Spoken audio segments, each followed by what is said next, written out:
छोटू देखो आपकी मम्मी दर्द सह रही है, ये इसी चल रहा है, ये आपकी हार्ट रेट है तो देखो, हाँ ये 146 कांस्टेंट चल रहा बेटा। हाँ 145 होगा, वेरी गुड। ये देखो मम्मी को क्या लगा है, और मम्मी को बॉटल लगी है बेटा। अरे मेरा बेटा मम्मा को रोना आ रहा है, देखो बेटा आपकी तरह रोती मम्मी हाय कर दो mummy. Hey guys, welcome back to my channel Geet the mummy talks.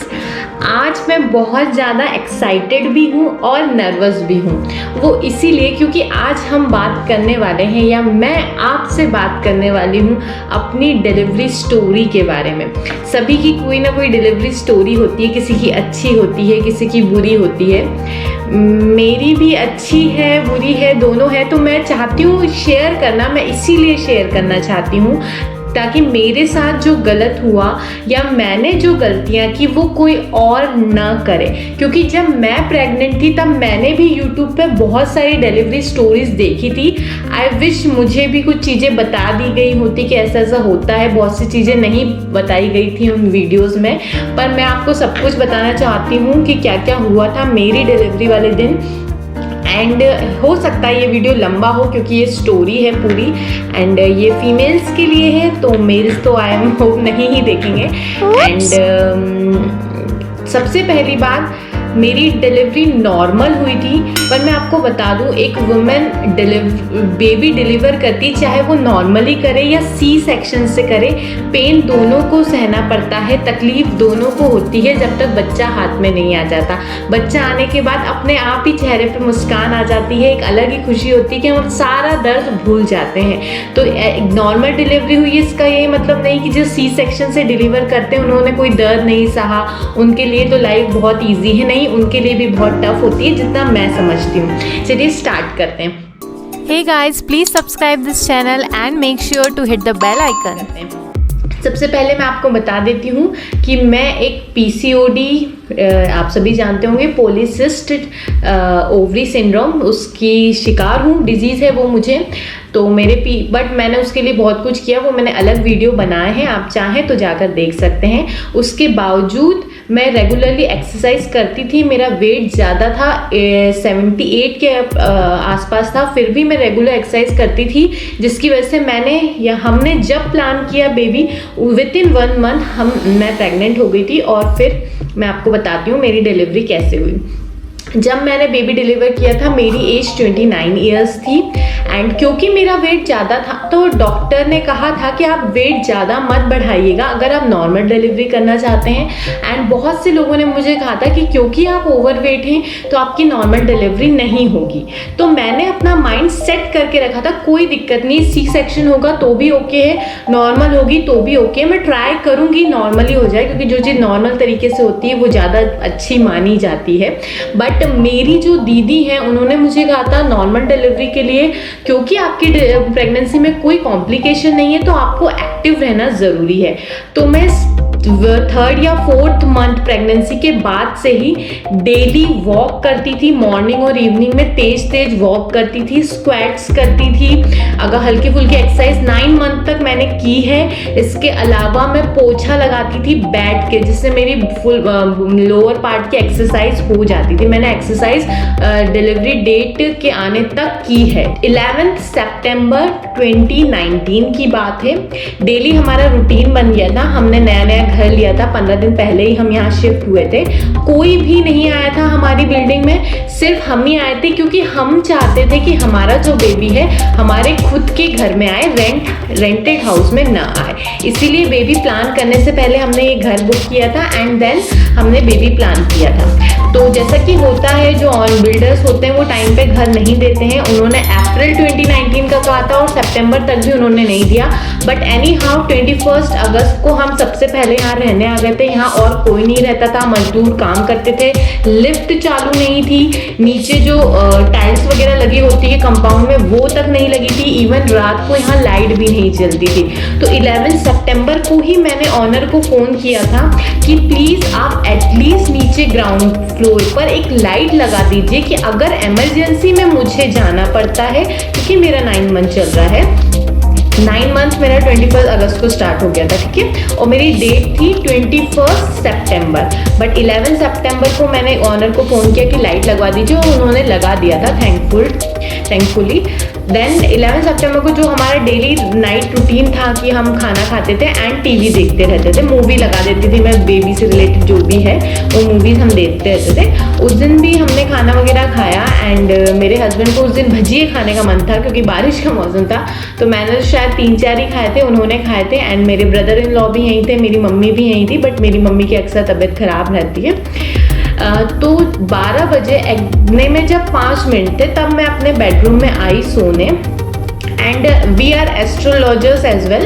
तो मैंने सोचा अगर डेट बेबी कल होता है, यानी कि 11 के बाद 12 तारीख लगने वाली थी, तो उसकी कुंडली कैसी रहेगी। तो मैंने मोबाइल पे कुंडली बनाई है टुडे, मैं देख ही रही थी, और एग्जैक्ट 12 बजे एंड मुझे फील हुआ कि मुझे कुछ डिस्चार्ज हुआ एग्जैक्ट 12 बजे 12 सितंबर को रात को। एंड मैं तुरंत वॉशरूम में गई तो मैंने देखा कि मेरा वाटर बैग फट चुका था, जो थैली होती है पानी की, कंटिन्यूसली पानी बहने लगा, और मैं बहुत बुरा डर गई क्योंकि मैं मेडिकल फील्ड से नहीं हूँ, मुझे थोड़ा डर तो रहता ही है, मुझे भी था। मैं डर गई, हल्का सा ब्लीडिंग टाइप भी हुई, मुझे समझ में नहीं आया क्या करूँ। फिर मैं रश करके बाहर आई, मैंने पैड वगैरह लिए, एकदम से मेरा पेट बहुत तेज दुखा। फिर मैं फ्रेश होने गई। फिर मेरी जो दीदी है वो मेडिकल फील्ड में ही है, वो पहले मैटरनिटी में स्टाफ नर्स थी 5-6 साल पहले, और अभी पिछले 5 साल से वो एसएनसीयू में इंचार्ज है, as a staff nurse posted है। बट वो मेरे पास नहीं है, वो दूर रहती है नीमच में। मैंने रात को 12:15 बजे उन्हें कॉल किया, उन्हें बताया ऐसी सी बात है, पेन नहीं हो रहा है, सिर्फ वाटर बैग फट गया है जिसकी वजह से लीक हो रहा है, कंटिन्यूसली फ्लूइड जा रहा है। मैंने जैसे दीदी को फ़ोन किया, दीदी ने कहा क्योंकि आपको पेन नहीं हो रहा है और वाटर बैग लीक हो गया तो आपको अर्जेंटली डॉक्टर के पास जाना होगा, आप तुरंत डॉक्टर के पास जाइए, मैं यहाँ से निकल रही हूँ। क्योंकि मेरी दीदी ने ही मेरे लिए सब कुछ है, तो वो वहाँ से, उन्होंने जैसा भी है वो वहाँ से निकलने की तैयारी कर रही थी, और हम यहाँ से गए। हम नीचे उतरे, सीढ़ियों से ही उतर के मैं गई, कोई प्रॉब्लम नहीं हुई, मैंने पैड यूज़ कर रखा था, धीरे धीरे करके मैं नीचे गई हूँ। हमने ओला बुक किया है, एंड क्या है, मेरी बेटी को शायद से एडवेंचरस तरीके से आना था, तो जो ओला ड्राइवर था उसने 1 हफ्ते पहले ही टैक्सी ड्राइव करना स्टार्ट की थी, और उसे इंदौर के रास्ते भी नहीं पता था, और हम भी इंदौर में 3 ही साल हुए थे। तो हमारी जो डॉक्टर थी उनका क्लिनिक अलग था, और उन्होंने 2 ऑप्शन दिए थे हॉस्पिटल के, मैं हॉस्पिटल के नाम नहीं लूँगी, दोनों ही ऑप्शन बेड ठीक थे, एवरेज थे। तो हमारे पास में जो हॉस्पिटल था, हमने ड्राइवर को वहाँ जाने के लिए कहा। एक तो पहले ड्राइवर को हमारा घर नहीं मिला, हम रोड पर खड़े रहे, एक ऐसे ही बच चुके थे। जब ड्राइवर आया तो उस बंदे ने कहा मुझे रास्ता आप ही लोग दिखाएंगे या मैं मैप से देख रहा हूँ, मुझे नहीं पता है ये हॉस्पिटल कहाँ है। वो 1 हफ्ते से ही ड्राइव कर रहा था, तो वो परछाई भी आ रही थी, तो वो डर रहा था, मतलब वो घबरा रहा था। एक तो उसे मेरा केस मिला, उसे लगा प्रेग्नेंट वुमेन को ले जाना है, वो बहुत डर रहा था ड्राइवर। तो मैंने उसे समझाया, भाई देख तू आराम से ड्राइव कर, मुझे कोई टेंशन नहीं। तो पहली चीज़ ये ध्यान रखिएगा, चाहे आपको पेन आ रहा हो, पानी की थैली फट गई हो, कुछ भी सिचुएशन हो, कूल रहना, जोर जोर से सांसें लेना और कूल रहना, घबराना बिल्कुल मत। आप भी घबराओगे, आपके साथ आपका जो बंदा है, हस्बैंड भी घबराएंगे या कोई और है, आप बिल्कुल मत घबराइए, भगवान का नाम लीजिए बस। आप जिनको भी मानते हैं उनका नाम लीजिए। कूलली हम पहुँचे, मैं बिल्कुल नहीं घबराई, मैं डॉक्टर के पास गई, वहाँ जूनियर डॉक्टर थी, उन्होंने मेरा चेकअप किया, जितने भी और भी लोग थे गायनिक वार्ड में, उन्होंने चेकअप किया। उन्होंने कहा कि आप लोगों ने अगर पता किया हो तो जो सर्विक्स होता है वो 10 सेंटीमीटर तक खुलता है, या 9 या 8 के सेंटीमीटर के अप्रोक्स खुलता है, उसके बाद आपकी नॉर्मल डिलीवरी हो सकती है। तो जब मेरा चेकअप हुआ 1-1:30 बजे, तब उन्होंने कहा कि आपका 5 सेंटीमीटर खुला हुआ है। अब मैं आपको बता दूं, वहाँ जूनियर डॉक्टर ने चेकअप किया था, उसके अलावा जो नर्सेस थी उन्होंने चेकअप किया, उन्होंने कहा आपका तो 5 सेंटीमीटर खुला हुआ है, सुबह 5 बजे तक आराम से आपकी डिलीवरी हो जाएगी। तो मैंने भी कहा अच्छी बात है, लोग तो इतना पेन में रहते हैं, मुझे तो पेन ही नहीं हो रहा। अब मैं आपको बताती हूँ, मेन डिलीवरी स्टोरी मेरी यहाँ स्टार्ट होती है। वहाँ जो आंटी जी थी, सबसे पहले मेरा जब चेकअप हुआ उसके बाद मुझे अनीमिया दिया गया। आई होप आप लोगों को सबको पता होगा अनीमिया क्या होता है, नहीं पता तो आप जाके चेक कीजिए। आपका जो लार्ज इंटेस्टाइन पाइप जो होता है उसमें से पूरा मोशन पूरा क्लियर करने के लिए वो दिया जाता है, उन्होंने वो दिया। तो 2-3 बार मैं गई फ्रेश होने, उसके बाद मुझे एडमिट किया गया। उसके बाद पल्स वगैरह चेक की गई कि बेबी ठीक है या नहीं तो ऑपरेट किया जाए, इस तरीके से उन्होंने देखा। स्टार्टिंग में बेबी के साथ कुछ प्रॉब्लम थी, बट फिर उन्होंने कहा सब कुछ नॉर्मल है, 5 सेंटीमीटर सर्विक्स खुल गया है।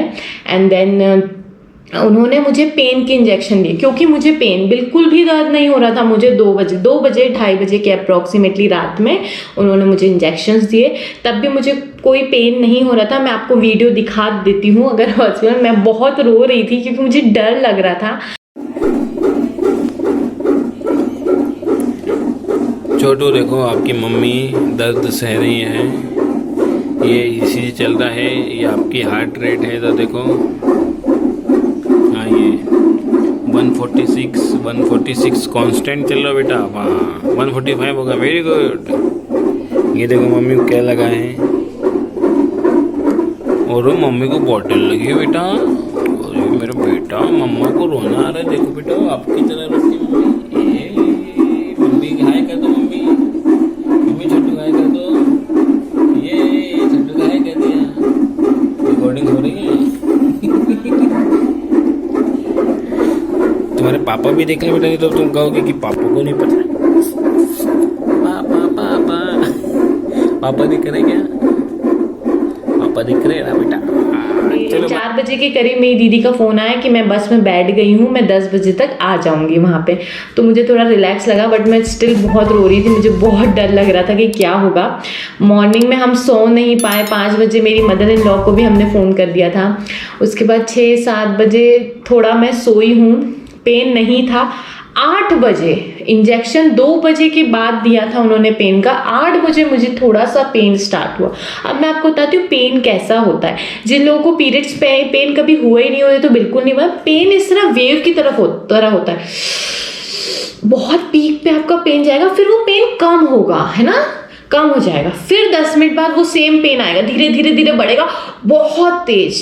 फिर वो जो इंटरवल होता है 2 पेन्स के बीच में, वो कम होता जाता है। मुझे 8 बजे पेन स्टार्ट हुआ, 10-11 बजे मेरी हालत बहुत ख़राब हो गई थी। 11 बजे मेरी दीदी मेरे पास थी, वो मुझे शांत करने की कोशिश कर रही थी, पर मैं बहुत रो रही थी। जो मेरी डॉक्टर है वो 11 बजे मेरे पास आई। उनसे 5 बजे सबने बात कर ली थी कि ओके हो जाएगा तो हम आपको बुला लेंगे। 11 बजे मेरी डॉक्टर जब मेरे पास आई, उन्होंने चेकअप किया तो वो कहती सर्विक्स तो 3 सेंटीमीटर खुला हुआ, आपकी डिलीवरी तो शाम तक होगी। आई वॉज लाइक ये क्या है। जूनियर डॉक्टर ने चेक किया। उसके बाद जो मॉर्निंग में अलग डॉक्टर आए थे, नर्सेस थी, 3-4 लोग ऑलरेडी चेक कर चुके थे। सबका कहना था कि 5 सेंटीमीटर खुला हुआ है, सुबह या तक या 8-10 बजे तक मैक्सिमम आपकी डिलीवरी हो जाएगी। एंड 11 बजे मेरी डॉक्टर आके कह रही है अभी तो आपको 3 सेंटीमीटर खुला हुआ है, आपकी डिलीवरी में बहुत टाइम है। And she left the hospital. मैंने कहा इतना पेन हो रहा है, मेरे से नहीं सहन हो रहा। और मुझे पता नहीं क्या जिद थी कि मुझे नॉर्मल डिलीवरी करवानी। मैंने अपने हस्बैंड को, क्योंकि क्या है बहुत से लोगों ने मुझे कहा था कि तुम मोटी हो, नॉर्मल डिलीवरी में प्रॉब्लम होगी। ऐसा कुछ नहीं है यार, जो हो सही है। बट डॉक्टर ने ऐसा नहीं कहा कि ऑपरेशन की ज़रूरत है। मैंने कहा ठीक है, कोशिश करते हैं। 12-1 बजे तो मुझसे बहुत दर्द होने लगा। मेरे से मतलब कंट्रोल नहीं हो रहा था, इतना पेन हो रहा था, मतलब मेरे को लग रहा था मैं मर जाऊंगी। फिर 1:30 के अप्रॉक्स फिर एक जूनियर डॉक्टर आई। उन्होंने मुझे अनीमिया देने के लिए कहा। तो जो आंटी थी वहाँ, उन्होंने अनीमिया दिया। मैंने कहा मत दो मुझे अनीमिया, क्यों दे रहे हो? क्योंकि क्या है, जैसे ही मैं वॉशरूम में गई हूँ मुझे अजीब सा फील होने लगा कि पुश करने की फीलिंग आने लगी। वो मैंने कहा मैं कैसे बैठूँ वॉशरूम में, मुझे अंदर से फीलिंग आ रही है कि मैं पुश करूँ। तो फिर मैं चिल्लाते हुए आई। मैंने कहा मुझसे नहीं कंट्रोल हो रहा, कुछ हो रहा है मुझे फील। मैंने दीदी को बताया। फिर वहाँ लेबर रूम जहाँ स्टाफ बैठा रहता है, वहाँ से एक डॉक्टर ने कहा जल्दी से इस पेशेंट को लेके आओ। तो मुझे समझ नहीं आता डॉक्टर को पता होता है क्या कब ले जाना है कब नहीं। वो हमें 1 बजे से कह रहे हैं हम लोग कि प्लीज़ इसे लेके आइए, मतलब मुझे ले जाइए, हो गया है, सर्विक्स बढ़ गया होगा। मानने कोई तैयार नहीं था कोई। 2 बजे मुझे जल्दबाजी में, 2-2:15 बजे जल्दबाजी में ले गया। और मैं बहुत चीख रही थी, मैं सच बता रही हूँ, जैसा फिल्मों में बताते ना उससे भी ज़्यादा मैं चिल्ला रही थी। फिर मुझे जो आंटी थी, एक आंटी थी, वो बहुत अच्छी थी, उन्होंने चुप कराया, बेटा चुप हो जाओ, मत चिल्लाओ। तो मैंने फिर जय माता दी मैं सिर्फ यही कह रही थी। मेरे हस्बैंड को नहीं पता था, क्योंकि जब मुझे अनीमिया दिया जा रहा था वो नीचे चले गए थे और वो रात भर से नहीं सोए थे, तो वो उनकी आंख लग गई थी बेड पे बैठे हुए। मेरे साथ मेरी दीदी थी, उन्होंने कहा मैं लेबर रूम में चलूँ, पर उनको मना कर दिया गया। मैं लेबर रूम में पहुंची हूँ। अब मैं डॉक्टर से पूछ रही हूँ करना क्या है, क्या डॉक्टर वहाँ पे 3-4 जूनियर डॉक्टर थे, एक नर्स थी और एक आंटी जी थी जो मेड होती है वहाँ पे। उन आंटी ने मेरा हाथ पकड़ा हुआ था, इधर से नर्स आई हैं, उन्होंने मुझे बॉटल लगा दी। वो कह रही हाथ सीधा रखो। अब इतना पेन होता है, कैसे मैं हाथ सीधा रखूँ, बार बार अपने आप हाथ उठता है, वो समझने को ही तैयार नहीं। वो मुझ पर चिल्ला रही थी कि हाथ सीधा रखो। मैंने पूरा कोऑपरेट करने की कोशिश की। उसके बाद मैं पूछ रही हूँ डॉक्टर्स क्या करना है, मुझे अंदर से पुश अजीब सा लग रहा है कि पुश करा जाए। चुपचाप बैठे रहो, आपके डॉक्टर आ रहे। वो लोग अपनी बातें कर रहे थे, मुझे बिल्कुल नहीं पता था कि ऐसा होता है लेबर रूम में। काश मुझे पता होता है। ठीक है। और मैंने देखा जिस बेंच से मुझे लेटाया गया था, यूजुअली जो मैंने वीडियोस देखे थे या मैंने पढ़ा था, जो लेबर रूम की जो जिस पे लेटाया जाता है, बेड जो होता है उस पे आपकी लेग्स के लिए, टांगों के लिए ऊपर लटकाने के लिए, हैंग करने के लिए दिया होता है। पर अनफॉर्चुनेटली उस हॉस्पिटल में वो नहीं था। वो हॉस्पिटल अच्छा हॉस्पिटल है इंदौर का, आई डोंट नो क्यों नहीं था। और डॉक्टर इतनी फेमस है वो। फिर 2:15 के अप्रॉक्स मेरी डॉक्टर आई हैं। फिर डॉक्टर बैठी थी, जितने भी जूनियर डॉक्टर्स हैं उनको उन्होंने कह दिया कि सब तैयारी कर लीजिए, वैक्यूम निकाल लीजिए, फोर्स से पता नहीं क्या क्या जो भी इक्विपमेंट है। और उन्होंने मुझे कहा पुश करो। अब मैं पुश करूँ यार, बंदा अगर पुश कर रहा है तो एक तो आप किसी ने मेरे लेग्स को नहीं पकड़ा है, सिर्फ एक साइड जो आंटी थी उन्होंने हेल्प की, उनने मेरे एक पाँव को पकड़ा, दूसरे पाँव को किसी ने नहीं पकड़ा। और सिस्टर सिर्फ इसी बात पे जोर दे रही कि आप हाथ सीधा रखो, बॉटल लगी। मेरे पैर को कोई सपोर्ट नहीं दे रहा, मुझे इतनी प्रॉब्लम, मुझे बता नहीं रहे करना क्या है। बहुत ही वियर्ड सा एक्सपीरियंस था। तो प्लीज़ ये आप ध्यान रखिएगा कि अपने हॉस्पिटल में पहले ही जहाँ आप डिलीवरी कराने वाले हैं वहाँ जाके विजिट कर लीजिए, प्रॉपर बेड है या नहीं है वहाँ के। और आपको ये पता होना चाहिए, अगर बेड है तो अच्छी बात है, आपके लेग्स को सपोर्ट मिलेगा, नहीं है तो ध्यान रखिएगा किसी भी कीमत पे लेग्स को नीचे नहीं करना है। उसके बाद शायद मुझसे गलती से एक लेग नीचे हो गया होगा, मुझे नहीं पता है, बिल्कुल भी नहीं पता है, पर कुछ गड़बड़ हुई थी। डॉक्टर्स के मुंह से निकला था बच्चा डिस्ट्रेस हो रहा है, जल्दी करनी पड़ेगी। मुझे बोला ही नहीं गया पुश करो, मैं खुद से कर रही थी जितना मुझसे हो रहा था। फिर उन्होंने क्या किया है, वैक्यूम लाए हैं, ये सब मुझे नहीं दिखा, वैक्यूम लाए हैं एंड उन्होंने डिलीवरी करी है। एक अंकल को बुलाया, वो अंकल क्या थे, डॉक्टर तो नहीं थे, वो आए हैं एंड दे पुश, उन्होंने मेरे स्टमक पे इस तरह से पुश हाथ लगाया है। देन 2:35 पे मेरी बेबी बाहर आई है। I was so relax. जैसी बच्ची बाहर आई मैंने देखा, मुझे नहीं पता था बेटा है या बेटी, और ना ही उन्होंने बताया। इसके बाद देखिए क्या होता है, कायदे से बच्चे को आपके चेस्ट पे दिया जाता है, 1 घंटे के अंदर उसे फीड कराना होता है। वहाँ किसी भी डॉक्टर्स ने ऐसा नहीं किया, शायद वो बच्ची डिस्ट्रेस हो गई थी। जो हमें बताया गया है कि मेरी गलती से मैंने अपना एक पैर पुश करने के बाद नीचे कर दिया था, जिसकी वजह से बेबी डिस्ट्रेस हो गया बेबी को, और डिस्ट्रेस होने की वजह से तुरंत उस बेबी को ले जाना पड़ा NICU में, जो न्यूबॉर्न बेबी का ICU होता है, वहाँ ले जाया गया। उसके बाद मैंने पूछा भी क्या हुआ है डॉक्टर, गर्ल या बॉय, बट किसी ने मुझे नहीं बताया। एंड 15 मिनट तक स्टिचेस लगते रहे। अब मुझे ये भी नहीं बता रहे कितने स्टिचेस लगे, क्योंकि थोड़ा सा उन्होंने स्टार्टिंग में इंजेक्शन दे दिया था, जिसकी वजह से वो एरिया सुन था, तो मुझे उतना नहीं पता चला था। फिर डॉक्टर्स बात कर रहे थे कि बहुत, जो मेरी मेन डॉक्टर थी अभी तक वो मेरे पास नहीं आई थी, है ना, सिर्फ बेबी को निकालने के टाइम आई थी, अदरवाइज वो दूर बैठी थी जब तक स्टिचेस लग रहे थे। ये सारा काम जूनियर डॉक्टर्स कर रहे थे। उसके बाद जूनियर डॉक्टर्स ने मेन डॉक्टर को कहा कि ब्लीडिंग रुक नहीं रही है, स्टिचेस हो गए, ब्लीडिंग कंटिन्यूसली आ रही है। उस पॉइंट पे मुझे फील हुआ कि मैं तो गई, अब मैं नहीं बचूंगी, शायद मैं मर जाऊंगी। एंड ऐसे ही होता होगा, पहले ज़माने में लेबर रूम में औरतें मर जाती थी, मैं भी शायद मर जाऊंगी, कुछ हो गया मेरे साथ। एंड मुझे ये भी नहीं पता है कि बेबी गर्ल है या बेबी बॉय है। फिर जो मेरी मेन डॉक्टर आई थी वो भी कुछ औजार हथियार लेकर आई, उन्होंने कुछ किया। फिर ठीक है, सब ओके हो गया था। फिर जो पीडियाट्रिशियन थे, मतलब चाइल्ड डॉक्टर थी, वो आई हैं मेरी बच्ची को लेके। उन्होंने मुझसे से टच कराया कि ये आपकी बेबी गर्ल हुई है, एंड आई वाज लाइक, मैं बहुत खुश थी। उन्होंने कहा थोड़ी सी प्रॉब्लम है तो कोई दिक्कत नहीं है, हम इसे NICU में ले जा रहे हैं, आप इसको बाद में देंगे। मैंने कहा ठीक है। फिर मैं बहुत खुश थी। मैं फिर ठीक है, जो भी स्टिचेस हो गए 15-20 मिनट में 3:30 के आसपास मुझे बाहर लाया गया है, एंड मुझे लाके मेरे वार्ड में शिफ्ट किया गया है। फिर मेरे हस्बैंड, मेरी दीदी को ही सबसे पहले बच्ची को दिया गया। मेरी दीदी ने सबसे पहले बच्ची को लिया, फिर मेरे हस्बैंड ने लिया। एंड मेरी दीदी को मेरी डॉक्टर ने ये कहा कि आपकी बहन ने डिलीवरी में बिल्कुल भी कोऑपरेट नहीं किया, इस वजह से हमें वैक्यूम डिलीवरी करनी पड़ी, एंड शी हैज़ 13 स्टिचेस। कहा गया 13 स्टिचेस आए हैं, बहुत ज़्यादा। मुझे तो बताया भी नहीं गया, एंड मुझे पता भी नहीं चला कि मैंने कोऑपरेट नहीं किया, क्योंकि मुझे कुछ कहा ही नहीं गया कि आप पुश करो।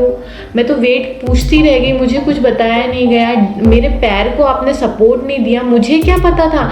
मैं इस फील्ड से थोड़ी ना हूँ यार। अगर मुझे किसी ने बताया होगा खुद पैरों को कंट्रोल करना है तो शायद मैं उस बात का ध्यान रखती।